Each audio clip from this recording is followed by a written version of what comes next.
They threw stones at her in the market square. A girl in rags, only 19, crawling through the red dust, while grown men stood over her and laughed. "Beggar! Witch child! Crawl back to the gutter that spat you out." But high above the crowd, on the royal balcony draped in white cloth, the Queen of Iliamma went pale and let her golden cup fall from her hand, because there, on the girl's bare shoulder, half hidden under mud and a thin line of blood, was a mark the Queen had not seen in 19 years. The same mark she had kissed goodbye on the night her newborn daughter vanished from the palace and was never seen again. It was the morning of the great festival of the new yam, and the whole kingdom of Iliamma smelled of roasting maize and fresh palm wine. Drums shook the ground. Children in bright cloth ran between the legs of dancers. The air was thick with smoke, sweat, and the sweetness of yam pounded since before dawn. Into this river of joy a barefoot girl had wandered, hungry, her wrapper torn at the hem, her feet cracked from the road. Her name, in the village that raised her, was Amara. She had come only to beg for scraps, and perhaps to watch the royal procession from a safe distance.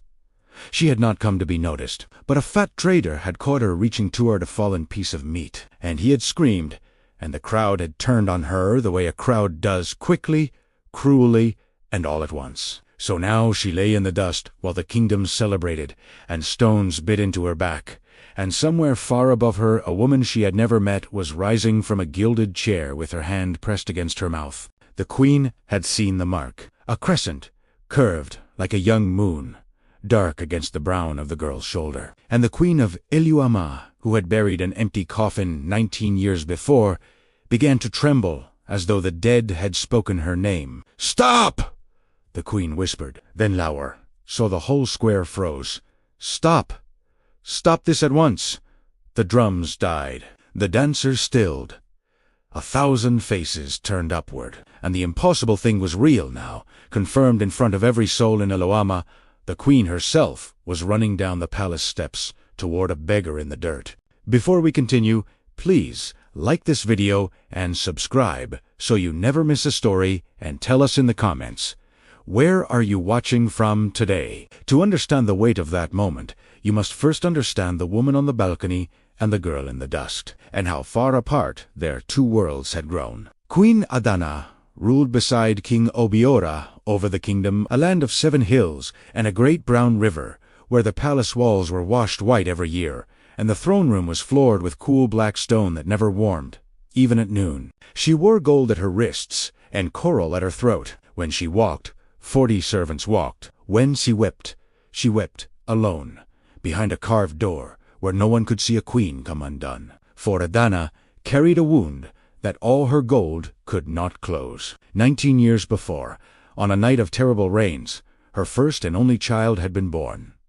A daughter, perfect, marked at the shoulder with the crescent that every true daughter of the Iliamma line had worn for 10 generations. They had called the mark a blessing. They had called the child a gift. And then, before the new moon had even faded, the child was gone. The nursery empty, the cradle cold. The river had flooded that night, swallowing roads and houses. And the word that spread through the palace was that the infant princess had been lost to the water, drowned, her small body carried away where no one could ever bring her home. Adana had never believed it. A mother's heart does not believe an empty coffin, but belief is not proof. And for 19 years, she had grieved a daughter she could not even bury, smiling at festivals with a stone where her joy had been. Now consider the girl. Amara had been raised in the far village of Amuagu, 3 days' walk from the palace, by a poor and kindly old woman named Mama Yuju, who found her one rain-soaked morning wrapped in a fine cloth too rich for any village hand to weave. Mama Yuju never knew where the baby came from. She only knew the child was hungry, and so she fed her, and loved her, and gave her a name. They were poor in the way that means counting grains of rice, poor in the way that means one wrapper washed until it is thin as smoke. But Mama Yuju gave Amara 2 things worth more than gold: a soft heart and a straight back. "We may be low," the old woman used to say, pressing the girl's chin up with one finger, "but we will never be small." Then, 2 harvests ago, Mama Yuju had fallen sick and died, and the village that had tolerated the strange foundling turned its face away.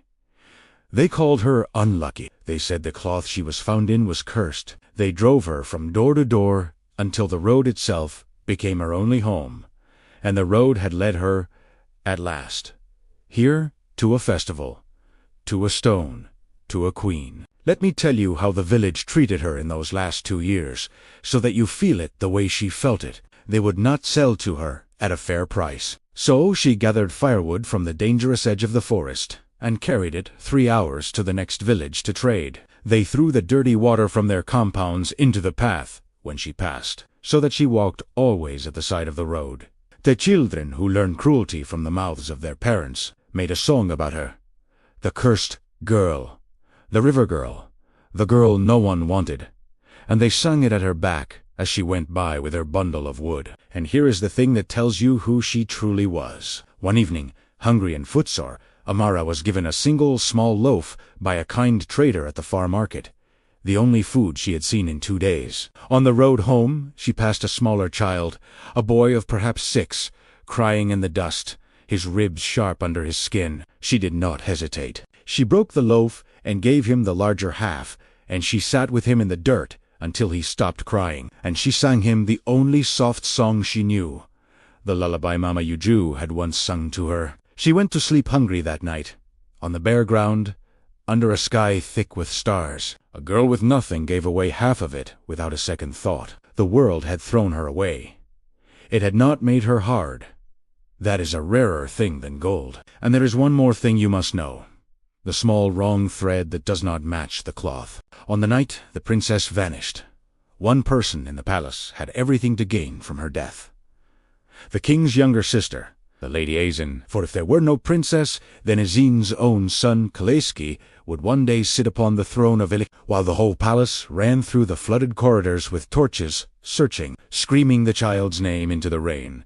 The Lady Azin had been the one calm figure, directing the servants, comforting the king, holding the broken queen against her shoulder. Everyone wept that night. Everyone, that is, except the Lady Azin, who comforted the grieving queen with dry eyes and a small, patient smile.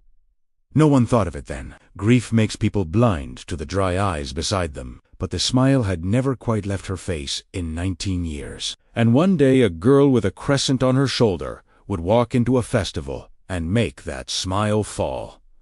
At last, from her face like a mask of clay, the queen reached the girl before the guards could. She fell to her knees in the dust of the market square, the queen of Iliama, on her knees in front of the whole kingdom, and with a shaking hand she turned the girl's shoulder toward the light. The crescent was there, curved like a young moon, exactly as she remembered it. Time stopped. The drums stopped. The world stopped. "Where did you get this mark, child?" The queen breathed. Amara was too frightened to understand the question. She thought she was being accused of some new crime. "I was born with it, great mother," she stammered, trying to pull her torn wrapper over the shoulder. "I swear it is only a mark. Please. I took nothing. I only wanted bread." "You were born with it," the queen repeated, and something broke open in her voice. "You were born with it."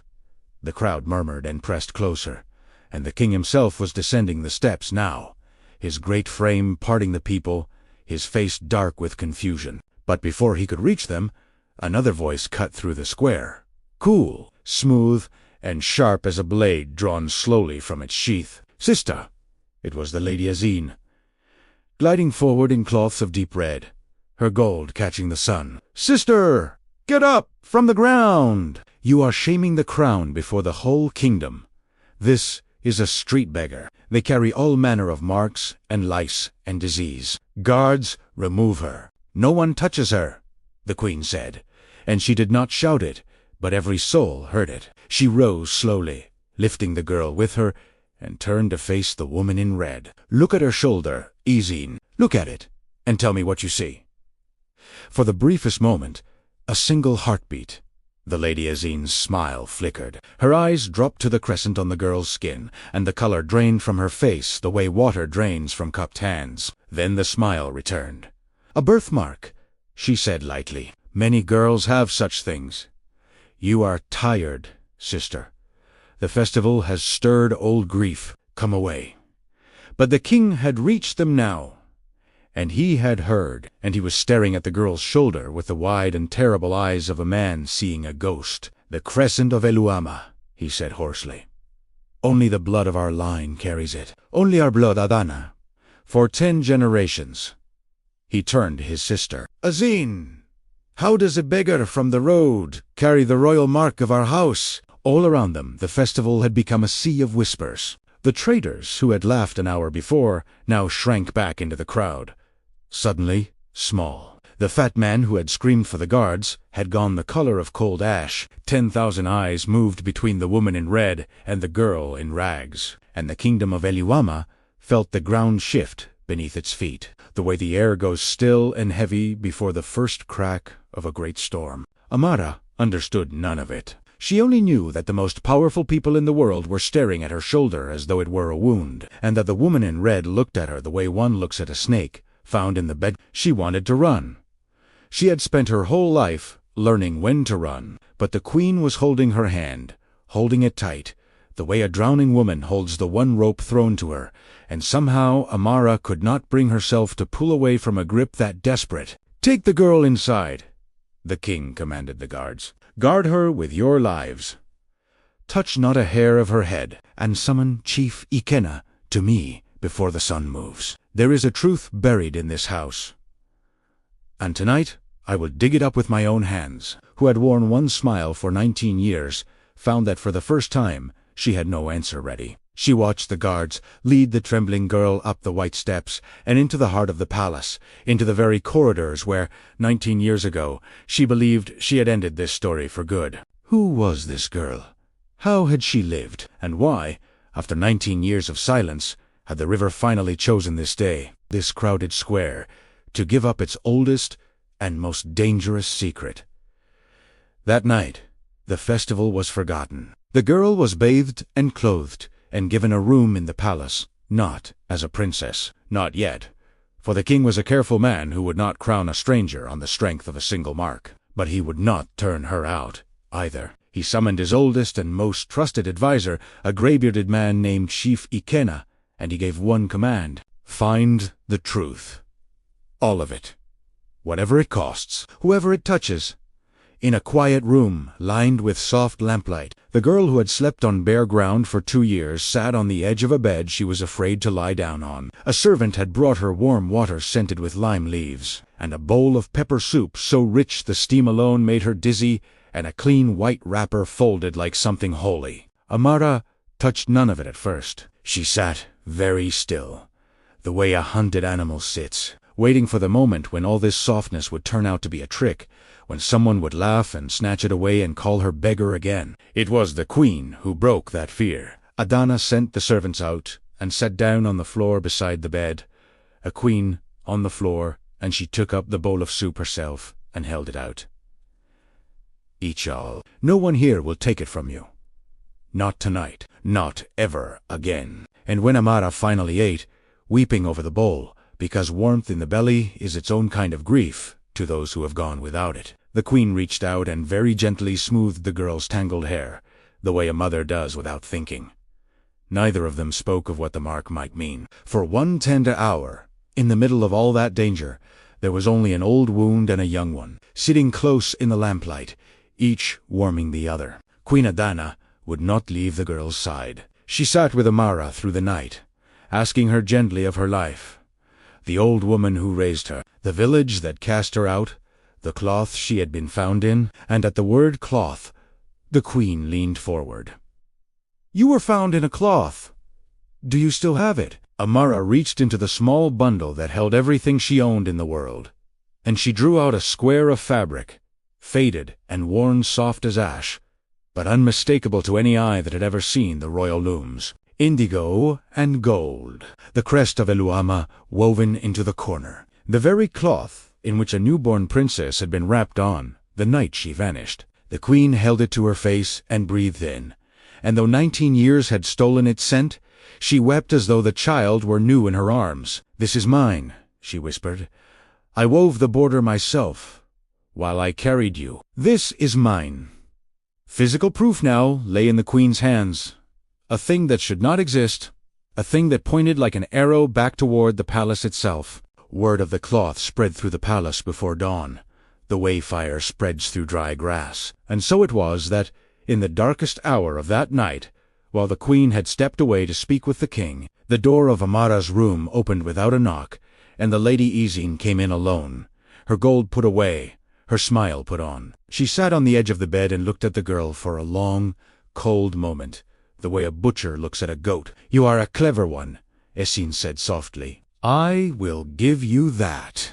But let me speak to you plainly, woman to woman, for I am the only one in this house who will. This palace is not what it looks like to a hungry girl from the road. It is a place of knives behind smiles. You think they love you, they love the ghost they have wanted for 19 years. The moment you disappoint them, the moment you do not match their dream, they will throw you out harder than your village ever did." She drew out a heavy purse and set it on the bed. It sank into the cloth, fat wheat gold. "Take this. It is more than your whole village will see in 10 lifetimes. Walk out of the south gate before the council meets, and live like a queen in some far place where no one knows your face. Or stay, and learn what happens to little girls who reach for thrones that were never meant for them." Amara looked at the gold a long time.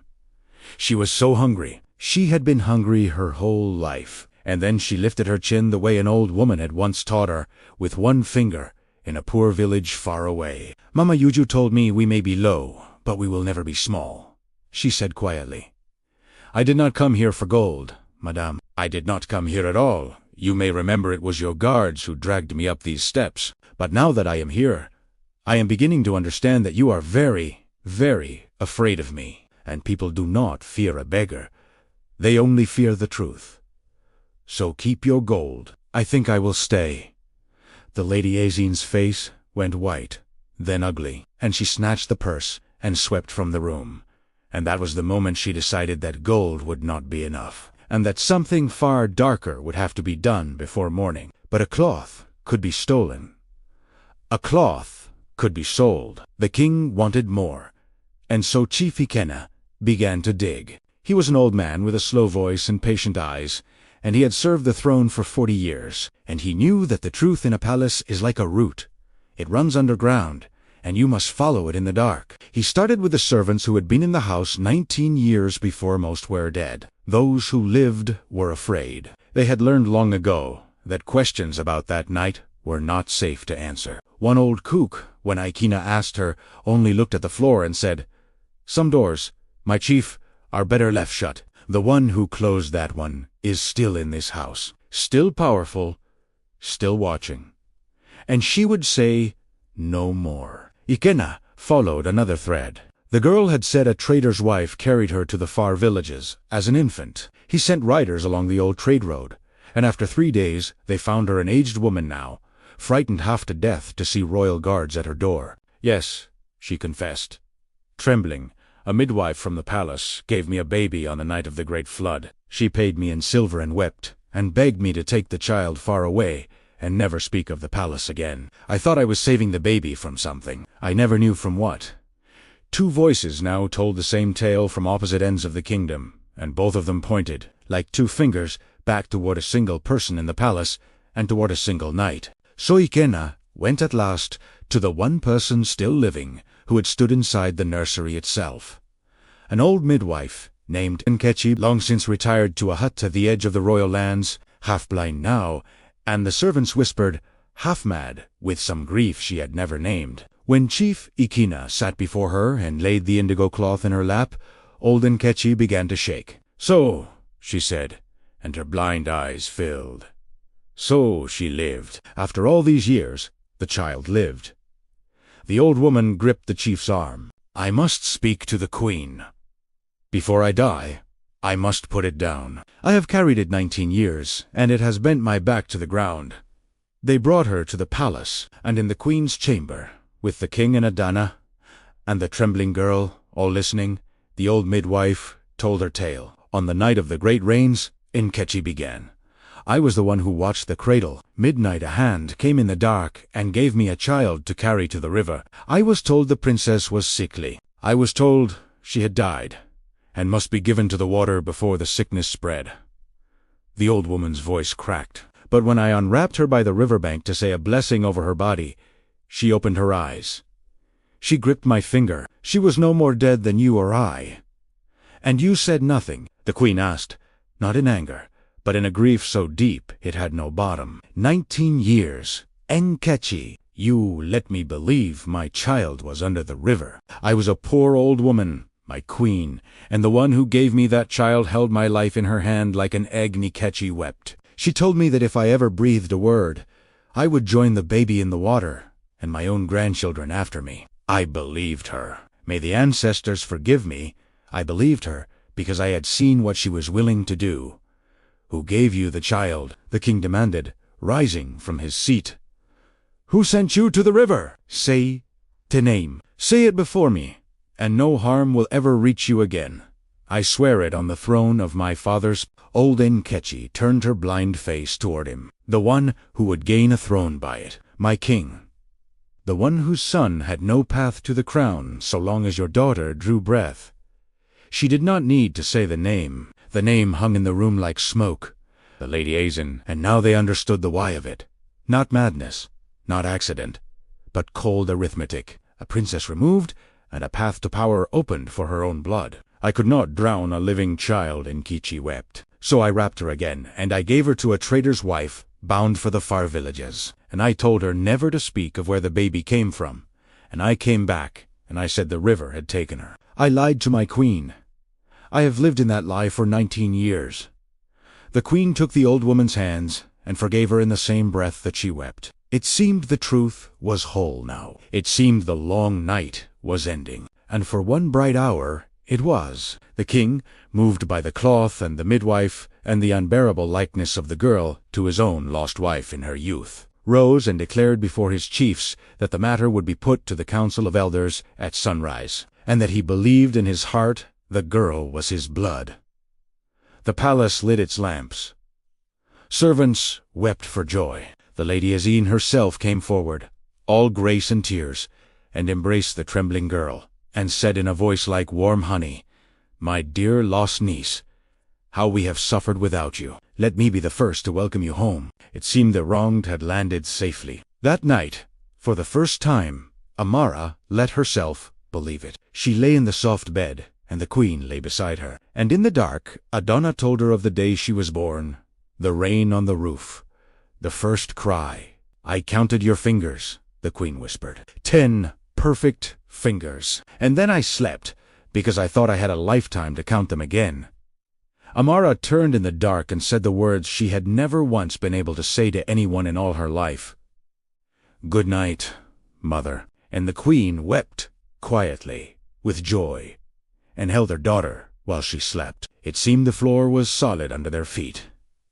It was not. Before the council could meet at dawn, 2 blows fell at once. The first, old Nkechi, the only living witness, was found at first light collapsed upon the floor of her guest room, cold and still, a cup of spiced wine spilled beside her hand, a wine she had not asked for, brought to her in the dark by a servant no one could name. The midwife who had carried the secret for 19 years would carry it no longer. Someone had made very sure of that. The second blow came folded in fine paper. A document appeared before the chiefs, sealed and witnessed, swearing that the indigo cloth had been stolen years ago from the royal stores by a dismissed laundress, the very woman, the paper claimed, who had raised the girl in the far villages. "The mark is common," the document read. "The cloth is stolen. The witness is dead and can confirm nothing. This girl is an impostor, schooled to deceive a grieving mother." And every chief who read it turned to look at the Lady Azin, who lowered her eyes with perfect, practiced grief, and the scope of the thing became horribly clear. She had not merely abandoned a child 19 years ago. She was killing, and lying, and forging, this very night, to bury the truth a second time. "You see, Sid?"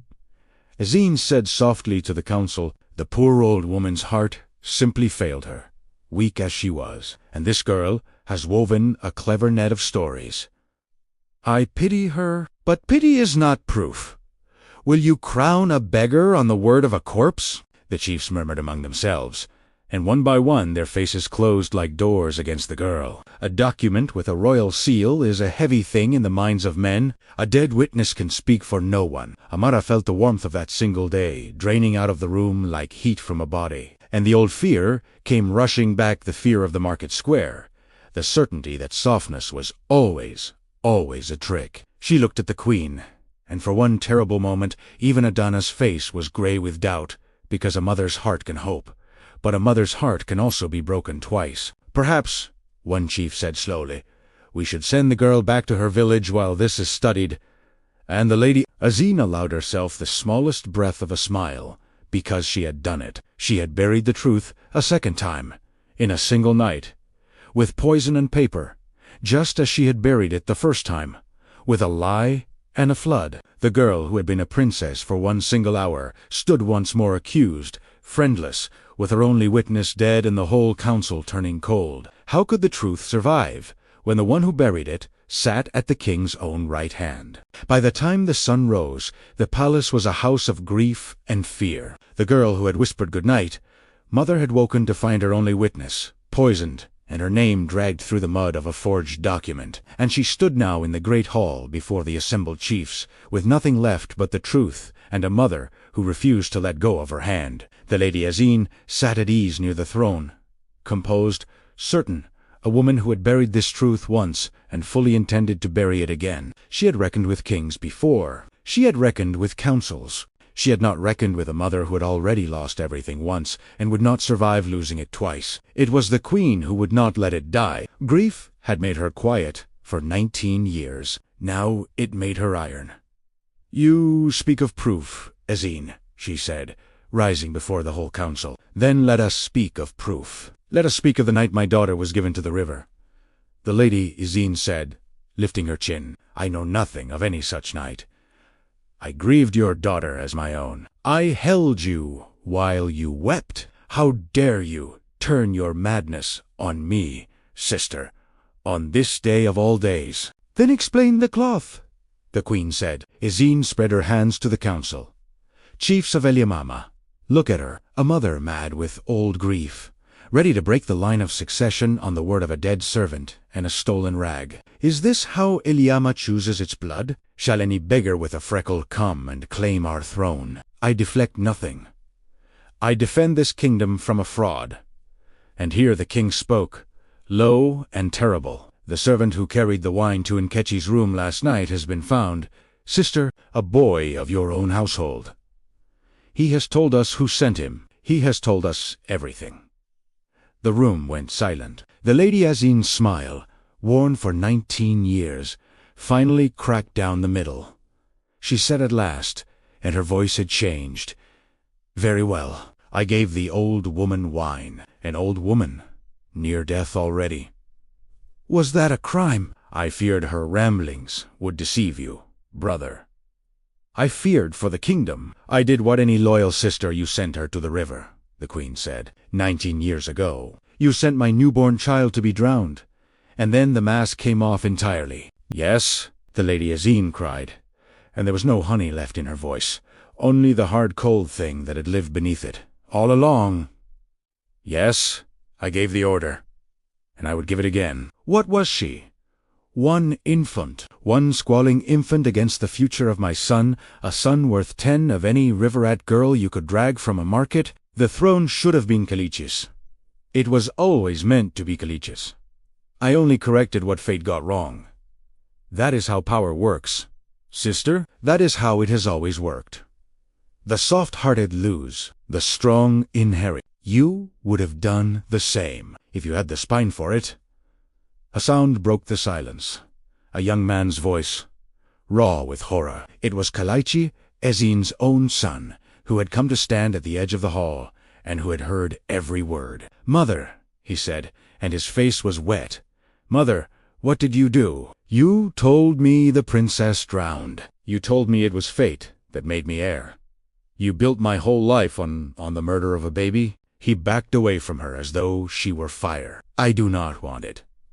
I never wanted it like this. I would rather be nothing, and be your son with clean hands, than sit one day on a throne you drowned a child to give me. And the lady, who had hardened herself against a king and a queen and a council, flinched at last, because the one weapon she had no defense against was the grief in her own son's eyes. Then the queen looked at her sister-in-law for a long moment, and when she spoke, her voice filled the whole hall without ever rising above the quiet. "No, Ezine, I would not have done the same, and that is the whole difference between us. You believe power is something you steal from the weak, but true power never needed to drown a baby in the dark.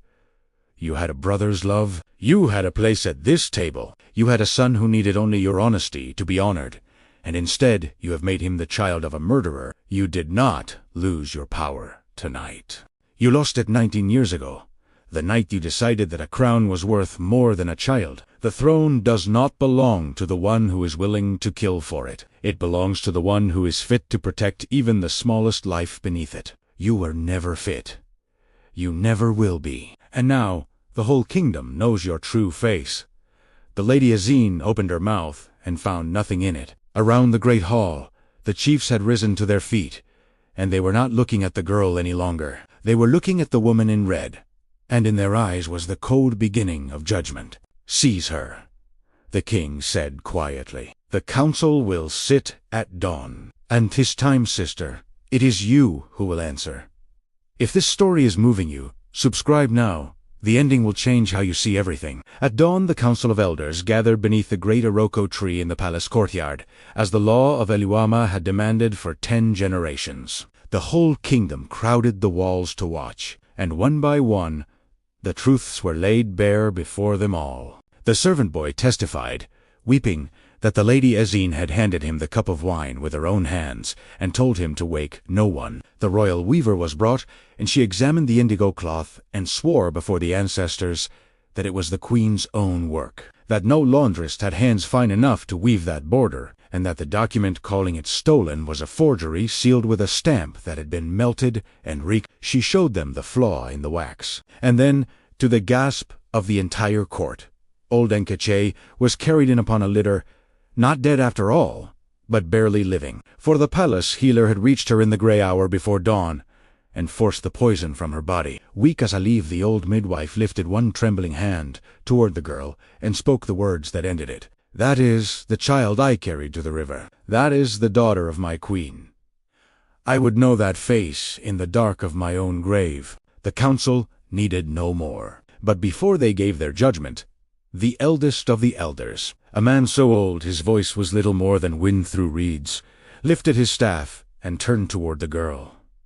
"Child," he said, "you have heard them name you princess. Tell this council, in your own words, what would you do if we placed the weight of Eluama upon your young shoulders?" And Amara did not speak of palaces or of gold. She thought of a small boy crying in the dust with a half a loaf of bread, and she said simply, "I have been hungry, my elders. I have slept on the bare ground. I have been driven from doors and called names that I will not repeat before you. If you make me a princess, I will remember every one of those nights, every single day. And I will use whatever power you give me to make sure that no other child in this kingdom is thrown away the way I was thrown away. That is all I know how to promise. It is the only thing I have ever wanted, even when I had nothing." The courtyard was utterly silent. Then the old elder lowered his staff, and his ancient eyes were wet, and he said, spoken like the true blood of Eluama, "The crown does not make the queen, my people. The heart does, and this one has the heart." The council needed no more after that. The judgment fell upon the Lady Ezine like the great tree itself falling.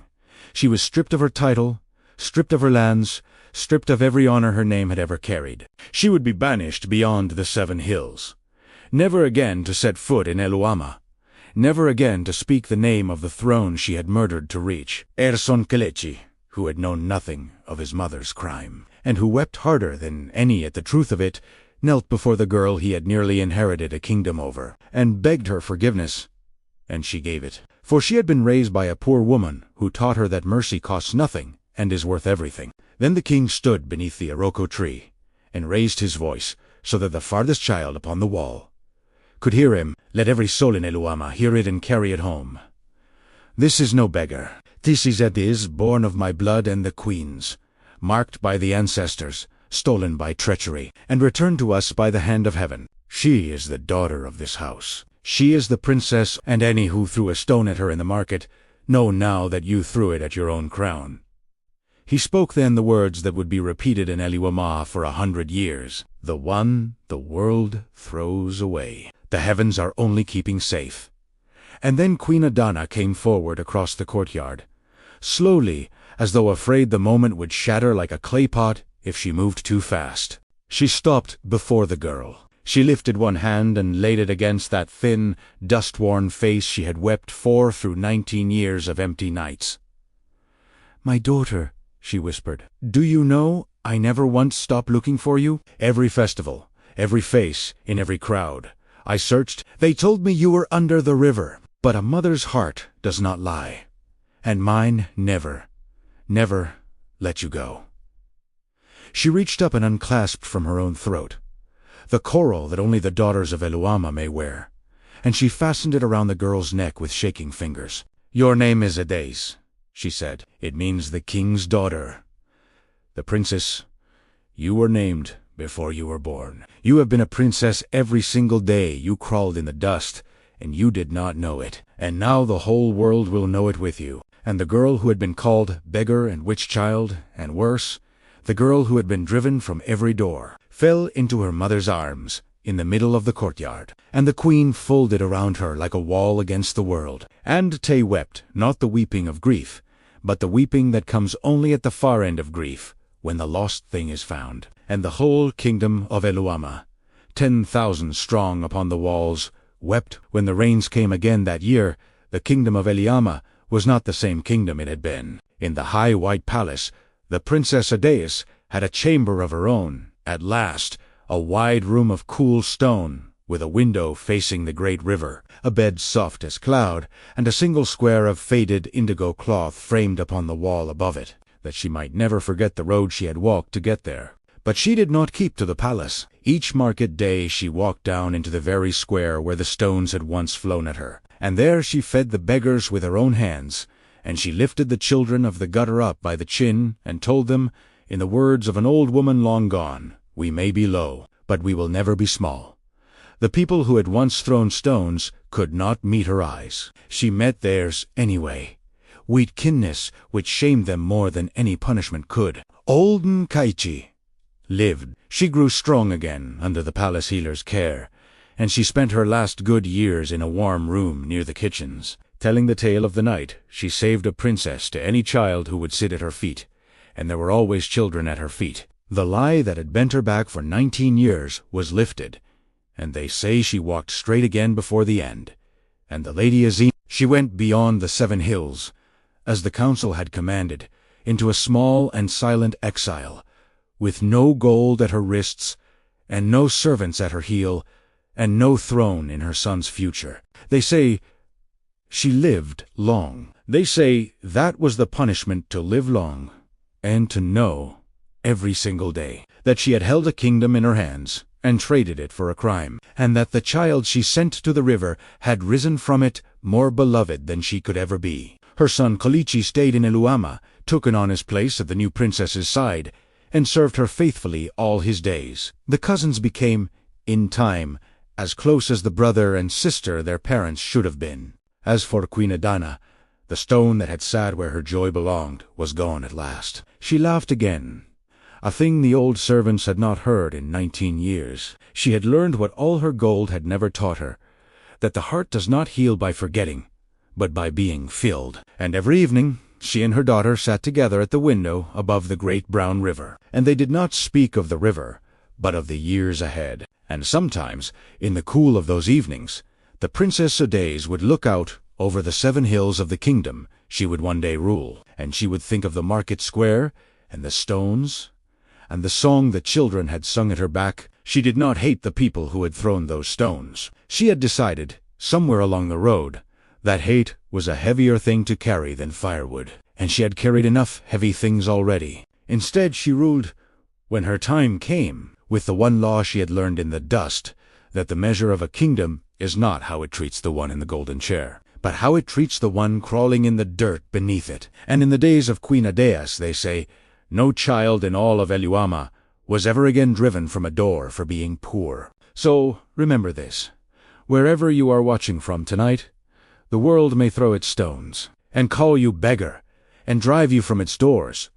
But the worth the heavens have placed in you cannot be thrown away by any hand on earth, and what is truly yours will always, always find its way home. Thank you for joining us for this story. Subscribe and click the bell so you never miss a story. Watch our next story here.